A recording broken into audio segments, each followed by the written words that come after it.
Good evening guys, welcome to study with Sunita Charan में। एक बार फिर से स्वागत है स्टडी विद सुनीता चरण में। गाइस, जो मैं क्लास आपकी यूपी टेट सी टेट की करवा रही हूँ, जिसमें मैं इंग्लिश की क्लास अलग लेती हूँ एक एक सीरीज वाइज, फिर मैं आपको हिंदी की क्लास ले रही हूँ जिसमें कि मैंने आपको बहुत कुछ पढ़ाया, और संधि की क्लास भी चल रही थी। संधि की क्लास में आपको स्वर संधि व्यंजन संधि पढ़ाया जा चुका है, ठीक है ना, जिसमें कि व्यंजन संधि की मैंने 2 क्लास ली है। आज मैं जो पढ़ाने जा रही हूँ, आज विसर्ग संधि पढ़ाने जा रही हूँ। विसर्ग संधि आपको कोशिश मैं यही करूंगी कि आपको एक ही क्लास में विसर्ग संधि मैं खत्म कर दूं, क्योंकि संधि का जो चैप्टर है काफी बड़ा और काफी टाइम लग गया है उसको पढ़ाने में। तो इसलिए कि मैंने एक एक चीज आपको बताया, परिभाषा कैसे विच्छेद करते हैं, किसके किसके विकार से क्या होता है, सब कुछ मैंने बताया कि आप वीडियो को जब भी आप देखेंगे और पढ़ेंगे तो आपको एग्जाम के लिए बहुत ही बेनिफिट्स होगा, ठीक है ना। अब देखिए, अब जब ये लोग कहते हैं कि इस पर ट्रिक बताते हैं तो ये हो जाता है तो वो आपको याद कर, ये देखिए ये बात गलत है। इसलिए कि ऐसा हो नहीं सकता कि बिना आप प्रैक्टिस के, ठीक है, और बिना याद कुछ किए आप उसको आप कर सकते हैं, ऐसा नहीं। आपको प्रैक्टिस तो करनी ही पड़ेगी, ठीक है, और आपको थोड़ा लर्न करना पड़ेगा। लर्न करने में कुछ परिभाषा, कुछ उसका ट्रिक है कि कैसे क्या परिवर्तन होता है। जितना देखिए, हर 2-4 दिन पे आप इसका जब प्रैक्टिस करेंगे तो आपको अपने आप माइंड में सेट हो जाएगा, लेकिन आपको प्रैक्टिस करनी पड़ेगी, ठीक है ना। क्योंकि मान लीजिए एक एक चीज में ऊ का परिवर्तन, त का परिवर्तन, तो इसमें इसका तो आप कैसे कितना चीज आपको करेंगे, लेकिन वही चीज आप कई बार अगर प्रैक्टिस कर देंगे तो आपको बहुत अच्छे से सेट हो जाए। हर एक इंसान को प्रैक्टिस करनी पड़ती है, बिना एक्सपीरियंस के नहीं होता है, ठीक है ना। अगर हम लोग पढ़ा रहे हैं तो हम लोगों ने भी सिर्फ पढ़ाने के पढ़ लिया और उसके हिसाब से कर, ऐसा नहीं होता है। हम लोगों ने भी बहुत प्रैक्टिस किया, उसके बाद आपको पढ़ाने के लिए तैयार हुए। उसी तरह से आपको भी तैयार होना पड़ेगा, प्रैक्टिस करनी पड़ेगी, क्योंकि बिना प्रैक्टिस के एक बार मैंने पढ़ा दिया विसर्ग में ऊ का परिवर्तन और आपने देख लिया तो क्या वीडियो समझ में आएगा? ऐसा नहीं होगा। इसी को आप कई बार देखेंगे, पढ़ेंगे, समझेंगे, उदाहरण को देखें तो आपको समझ में भी आ जाएगा और अच्छे से कर भी लेंगे। क्योंकि ये संधि का चैप्टर किसी भी एग्जाम के लिए बहुत इंपॉर्टेंस होता है, तो आपको अच्छे से पढ़ना ही होगा, ठीक है ना। चलिए स्टार्ट करते हैं। विसर्ग का किसी स्वर या व्यंजन से मेल होने पर विसर्ग का जो विकार परिवर्तन होता है उसे विसर्ग संधि कहते हैं, ठीक है ना। यानी कि विसर्ग जो है, स्वर या व्यंजन के मेल होने पर जो विकार परिवर्तन होता है उसे हम क्या कहते हैं? विसर्ग संधि कहते हैं। जैसा कि आपके व्यंजन संधि में भी आपने पढ़ा और स्वर संधि में भी पढ़ा। अब होता है कि आपको कैसे कैसे परिवर्तन के नियम है। देखिए, विसर्ग का ऊ में परिवर्तन। अब देखिए, अब आप सोचेंगे कि क्या मैंने एक बार आपको बता दिया तो क्या आपको समझ में आ जाएगा? ऐसा नहीं। आप इसको पहले पढ़ेंगे, ठीक है, उसको पढ़ने के बाद आप उसको समझेंगे, कई बार उसको समझेंगे तब आपको समझ में आएगा। जैसे विसर्ग से पहले अ हो, देखिए जब शब्द में विसर्ग से पहले या तो अ दिया हो, स्पर्श व्यंजन के किसी वर्ण के, ठीक है ना। स्पर्श व्यंजन आपको पता है कि 25 होते हैं, क से लेकर म तक। उसमें किसी भी वर्ण के तीसरे, चौथे, पांचवा वर्ण हो, ठीक है ना। जैसा कि मैंने आपको बताया था ना, क वर्ग का तीसरा वर्ण क्या होगा? ग, ठीक है। ख वर्ग का क्या, अरे सॉरी, च वर्ग का क्या होगा? ऐसे करके मैंने बताया था। उसी तरह से तीसरे, चौथे, पांचवें वर्ण हो, ठीक है, य, र, ल, व, यानी कि अंतस्थ व्यंजन हो, विसर्ग का ऊ हो जाता है, यानी कि अ और ऊ मिलकर क्या हो जाता है? ओ हो जाता है। चलिए, ये मैंने आपको इसलिए लिख दिया कि जब आप हमेशा आपको याद रहेगा। अब उससे उदाहरण समझते हैं। क्या दिया गया? विसर्ग से पहले अ हो या कोई स्पर्श व्यंजन कि किसी वर्ण के तीसरे, चौथे, पांचवें वर्ण या र, ल, व में विसर्ग का ऊ हो जाता है। देखिए, विसर्ग से पहले, ठीक है ना, ये विसर्ग है जो बिंदी दी। अब विसर्ग से पहले क्या है? ये न, ठीक है ना। तो ये किस वर्ण का, इसका जो विसर्ग से पहले, ठीक है, यहाँ पे देखिए, विसर्ग से पहले अ या स्पर्श व्यंजन, विसर्ग से पहले या स्पर्श, यानी कि आपके किसमें? त, थ, ध, न, यानी कि ये आपके 5 वर्ण में है, ठीक है ना। और दिया भी गया है कि त का ये 5वां वर्ण हो गया। उसका, इसका मेल या अ से हो, ठीक है, या ऊ से होगा। यहाँ पे या अ से होगा या ऊ से होगा तो क्या हो जाएगा? ओ हो जाता है, ठीक है। जैसे तब यहाँ पे इसका मेल अ से हुआ है, इस क्या हो जाएगा? ओ हो जाएगा। यानी कि आपको यहाँ बताया गया है ये अ, यानी कि या तो अ से होगा तो ओ से हो जाएगा, ऊ से होगा तो हो जाता है। जैसे ये आपका क्या, त का 5वां वर्ण हो गया ना, त त त त थ ध ध न, ये हो गया विसर्ग से पहले 5वां वर्ण त का। ठीक है। इसका मेल किससे हुआ है? अ से, ठीक है, यानी और इसमें बताया भी है अ से हुआ है, इसीलिए ये परिवर्तन किसमें हो जाएगा? ओ की मात्रा में, ठीक है ना। इस बात ये थोड़ा आपको ध्यान देना होगा, यानी कि विसर्ग से पहले, ठीक है, स्पर्श व्यंजन का कोई भी वर्ण का, ठीक है, तीसरा चौथा पांचवा होगा, उसका मेल या तो अ से होगा या तो उ से होगा, ठीक है ना। उसको परिवर्तन हम ओ में करते हैं। यहीं पे क्या हो जाएगा? विसर्ग हटा के क्या हो जाएगा? अब इसको वो करके तो मनोनुकूल, मनोकूल हो जाएगा। समझ में आ गया? इसी तरह से देखिए यहाँ विसर्ग से पहले श है, ठीक है, तो ये क्या है? ये आपके तीसरे चौथे पांच, ये श है इस यहाँ पे देखिए इसका मेल जो है ग, ये यानी कि ये किसके? विसर्ग के, इसका ये क का तीसरा वर्ण है, तीसरा है, ठीक है, क वर्ग का ये तीसरे वर्ण में आएगा इसका मेल, तो फिर ये क्या हो जाएगा? श का क्या होगा? यानी कि आपको कहा है ना कि विसर्ग का मेल किसी भी वर्ण के तीसरे मेल से, तो क्या हो गया ये? ठीक है ना, तो ये हो जाएगा यशोगान, ठीक है। उसी तरह से देखिए अधोगति, ठीक है ना, ये अध है, ठीक है, विसर्ग से पहले जो है, और इसका जो मेल है किससे? ग जो है कि किसी वर्ण के, यानी कि स्पर्श व्यंजन के तीसरे वर्ण से, तो क्या हो जाएगा? अधोगति, यानी कि ये आपको मैंने बताया ना, ये विसर्ग हटा के क्या हो जाएगा उसका? भाई इसमें अ आया, अधा अ, और इसमें क्या है? ग, तो इसका मेल जो हुआ है स्पर्श व्यंजन से होते दोनों की, उसमें क्या हो जाएगा? या अ होता या उ होता, दोनों के मेल से ओ की मात्रा हो जाएगी। क्लियर? नेक्स्ट है विसर्ग का र में परिवर्तन। ये आपका पहला नियम था, विसर्ग का र में परिवर्तन। देखिए विसर्ग से पूर्व में अ या आ दो होगा, अ या आ को छोड़कर इन दो, ये दो नहीं रहेंगे। यदि कोई स्वर होता है तो विसर्ग का मेल किसी भी स्वर, स्पर्श व्यंजन, वही तीसरे चौथे पांचवें वर्ण या य र ल वो है ह से हो तो विसर्ग का र हो जाता है। जैसे देखिए क्या पूर्व आ को छोड़ के, यानी कि विसर्ग यहाँ से पहले आ नहीं होगा, ठीक है ना, वहां पे नहीं होगा, वहां कोई परिवर्तन आ होगा तो कोई परिवर्तन नहीं होगा, नेक्स्ट में अभी बताएंगे। तो विसर्ग से पहले ई की है, ठीक है ना, छोटी ई है, तो क्या कोई स्वर हो तो विसर्ग का मेल किसी भी स्वर, ठीक है, या स्पर्श व्यंजन के, ठीक है, स्पर्श व्यंजन के तीसरे चौथे पांचवें वर्ण य र ल व है, यानी कि या तो वो आ नहीं, विसर्ग से पहले आ छोड़ के, ठीक है ना, कोई भी स्वर होगा, इसके अलावा कोई भी स्वर होगा, उसका मेल, ठीक है, वही स्पर्श व्यंजन के तीसरे चौथे पांचवें वर्ण से मिलन होगा, या फिर य र ल व ह, इसमें ह भी है होगा, तो वहां पे क्या हो जाएगा? परिवर्तन विसर्ग को हटा के र में हो जाएगा। देखिए यहाँ विसर्ग से पहले ई आया है, इस मेल का, इस विसर्ग का मेल का ज से हो रहा है, यानी च का तीसरा वर्ण, ठीक है ना, तो यहाँ पे ये विसर्ग किसमें परिवर्तन हो जाएगा? र में, इस र में, ठीक है। उसी तरह से देखिए अंतःगत, ठीक है, इस तरह के पहले देखिए अंग आया है, ठीक है, क्योंकि अ और आ आपको नहीं करना था, अ और आ को छोड़ के था, अ आ छोड़ के था, तो यहाँ पे अंग आया है, अब ठीक है। अब इस त का जो प्रथम है, इस अंग इसको छोड़ के अब ये क्या है? क का तीसरा वर्ण, ठीक है, क का तीसरा वर्ण है, यानी कि इसका मिलन इससे हो गया, तो क्या हो जाएगा? अंतर्गत, ठीक है ना, समझ में आ रहा होगा। फिर ऐसे देखिए ये विसर्ग से पहले ई हो गया, ठीक है ना, और यहाँ पे विसर्ग का पहले जब ई है तो इसमें क्या हो जाएगा? र, निर्झर। इसी तरह से विसर्ग से पहले नी है तो ये क्या है? त थ ध, यानी कि तीसरा वर्ण त का, इसका मेल इससे, बस अरे इससे भी यहाँ पे न, इससे भी केवल पहचान जाएगा। इतना बड़ा आपको टॉपिक समझने से पहले मैं खुद आपको ट्रिक बता दे रही हूँ, बस इतना समझ लीजिए विसर्ग से पहले आ नहीं है, आ का स्वर नहीं है, कोई भी स्वर हो तो इसमें क्या करिएगा? विसर्ग हटा के उसमें र की मात्रा लगा दे, ये सिंपल। उसी तरह से देखिए यहाँ पे यहाँ विसर्ग होगा, विसर्ग, ठीक है ना, विसर्ग से पहले अंग की मात्रा है, ठीक है ना, तो क्या करेंगे? इसमें ग में र की मात्रा लगा देंगे।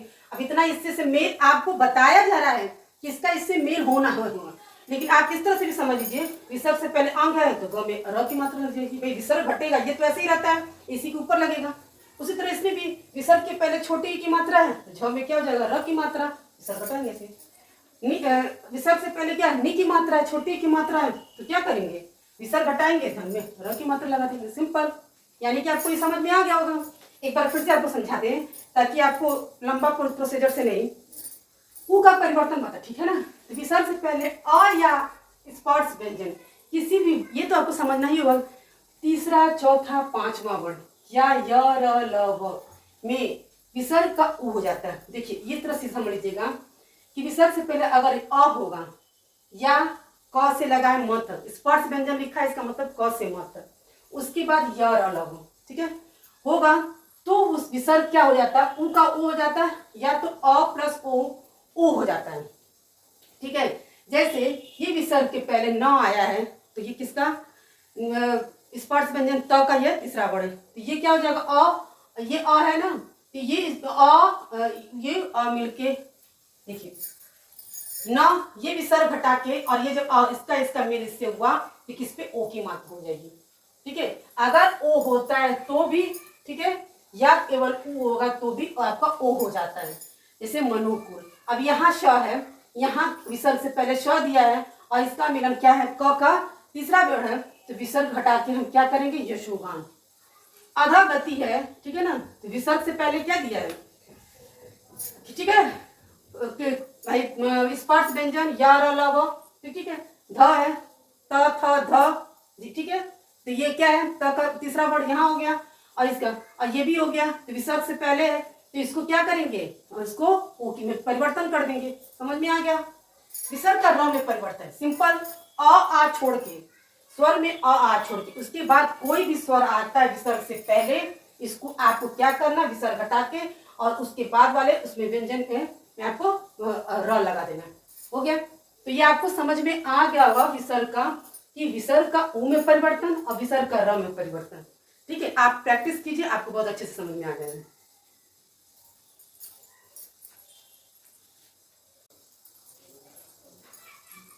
गाइस चलिए अब आगे का नियम पढ़ते। अभी तक हम लोगों ने उ और र का परिवर्तन पढ़ा, अब हम लोग पढ़ते हैं श का परिवर्तन।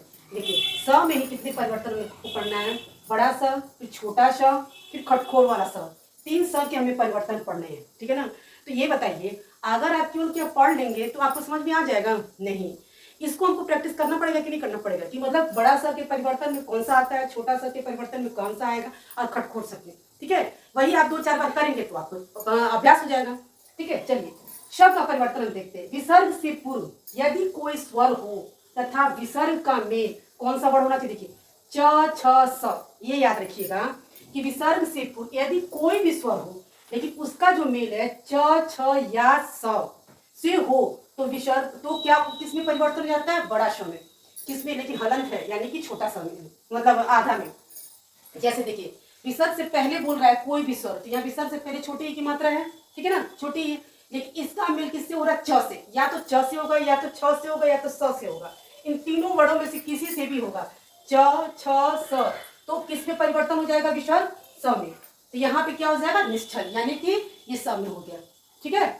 इसी तरह से देखिए ये विसर्ग से पहले, फिर यहाँ भी छोटी ही है, लेकिन इसका जो मेल है किससे हुआ है, छ से, तो विसर्ग किस में परिवर्तन हो जाएगा, स में। समझ में आ गया। फिर उसी तरह से विसर्ग के पहले उ है, ठीक है ना, और मेल किससे में हुआ है, च में, तो यहाँ पे विसर्ग क्या परिवर्तन हो जाएगा, श, ठीक है। एक बार फिर से समझ लीजिए, विसर्ग से पहले कौन सी स्वर है, छोटी ई, इसका मेल किससे हुआ है, च से, देखिए जैसा कि बताया गया च छ स होगा, तो परिवर्तन किस में होगा, श में, ठीक है। कौन सा आधा, ठीक है ना, हलंत लगा है, तो ये विसर्ग किस में परिवर्तन हो गया, श में। इसी तरह से इस विसर्ग से पहले छोटी, इसका मेल किससे हो रहा है, छ से, तो परिवर्तन किस में हो जाएगा, श में। उसी तरह से यहाँ पे विसर्ग से पहले उ है स्वर, और इसका मेल किसमें हो रहा है, च, तो परिवर्तन किसमें, श में हो गया।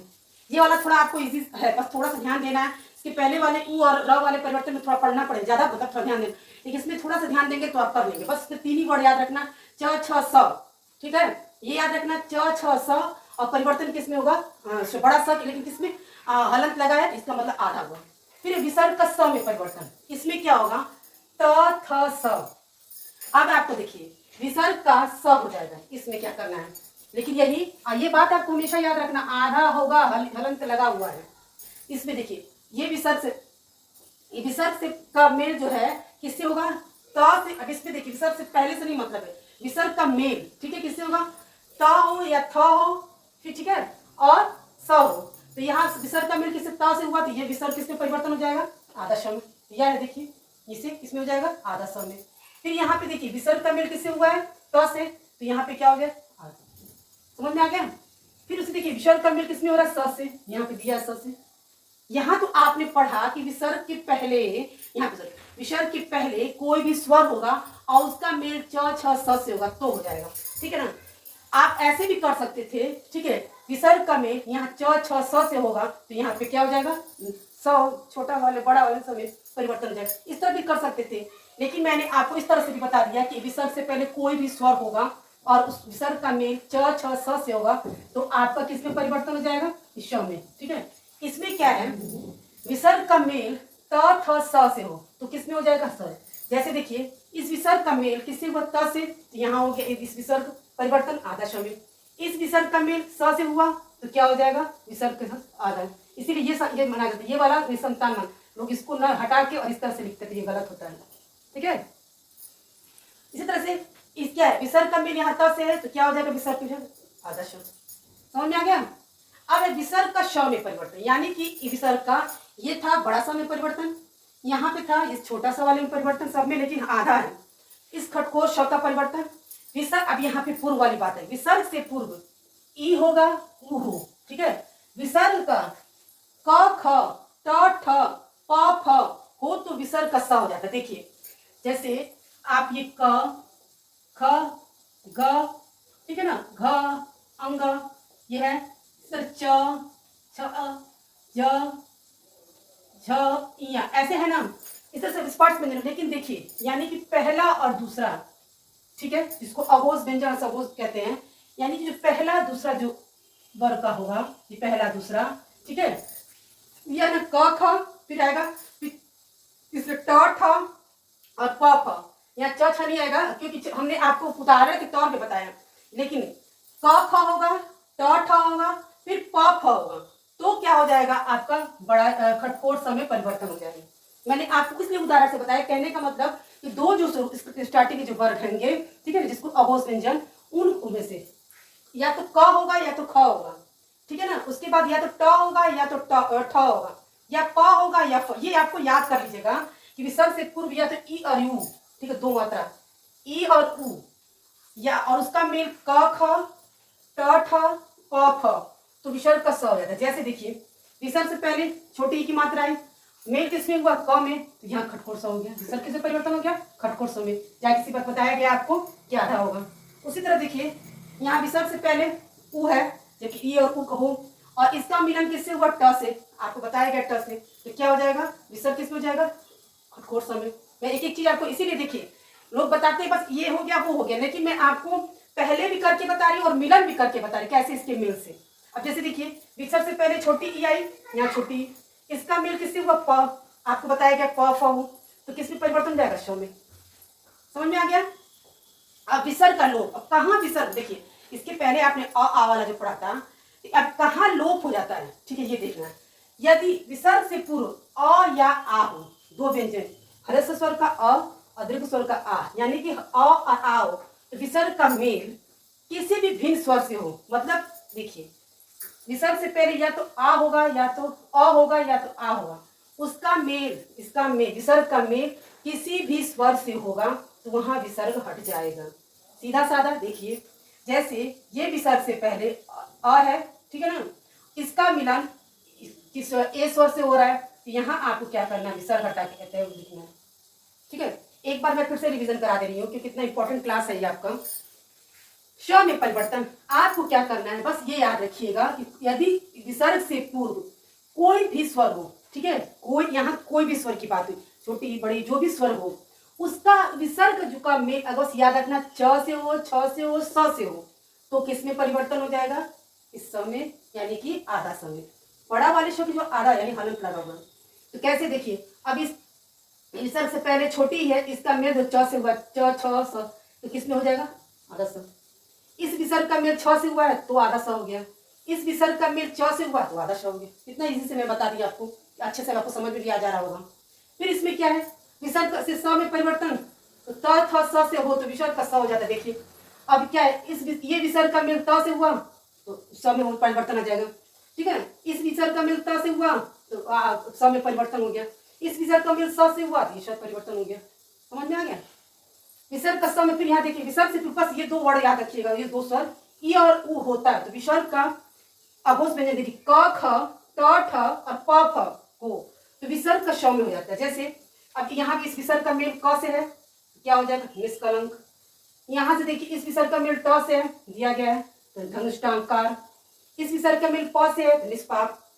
ठीक है ना। और लोप कहाँ होगा बस ये याद रखना है कि विसर्ग अ या पूर्व पहले अ होगा या होगा लेकिन उसका मिलन या ऐसे मत याद करिए। बस ये याद करिए विसर्ग का मेल किसी भी स्वर, क्योंकि ये याद रखना कि विसर्ग के पहले आ होगा तो शायद भूल भी सकता है, लेकिन ये याद रख लीजिए कि विसर्ग का मेल किसी भी स्वर से होगा तो वहां विसर्ग हट जाएगा। तो ये देखिए इस विसर्ग का मेल ए स्वर से हुआ है तो यहाँ विसर्ग हट गया। यहाँ कोई और भी स्वर अगर आ जाता है तो विसर्ग हट जाएगा। बस ये याद रखिएगा। अब ये याद रखना कि उसके पहले अ या आ है तो भूल भी सकता है, लेकिन इस तरह से नहीं भूलेंगे आप। ठीक है। तो मैंने आपको रिवीजन भी करा दिया बहुत अच्छे से।